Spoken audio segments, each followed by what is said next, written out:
ఈనాటి మన ధ్యానాంశములో ప్రభు మనకు ఒక చక్కని అంశాన్ని ఉంచారు.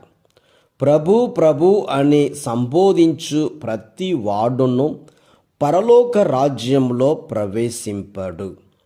పరలోకములో ఉన్న నా తండ్రి చిత్తానుసారముగా వర్తించువాడే పరలోక రాజ్యమున ప్రవేశించును.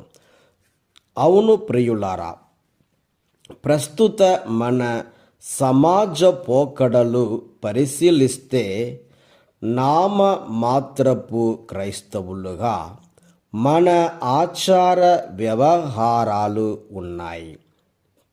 తప్పితే మనలను పిలిచిన దేవుడు పవిత్రుడు, శక్తిమంతుడు, యథార్థవంతుడు, మారని దేవుడు. అతనిని అనుసరించాలి, ఆయన పాటలో నడవాలి అనే జ్ఞానాన్ని మనం ఎంతవరకు పెంచి పోషిస్తున్నామో పరిశీలించుకుందాం.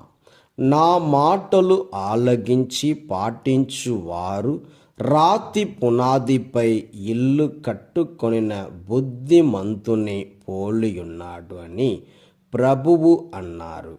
మన దైనందిన జీవితంలో ఎవరి మాటలు వింటున్నాము?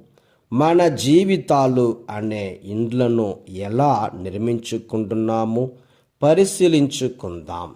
ఎప్పుడైతే మన జీవితాలలో ఆయన చిత్తాన్ని అనుసరించి నడుచుకుంటున్నామో, ఆయన మాట ప్రకారం మన జీవన విధానం, నడవడిక, క్రియలు ఉంటాయో, మన ఈ జీవితమే ఆయన పవిత్ర నగరముగా మారిపోతుంది. ఆ నీతిగల రాజు మనతో వాసము చేస్తారు. పరిపూర్ణ శాంతిని పొందిన వారమవుతాము.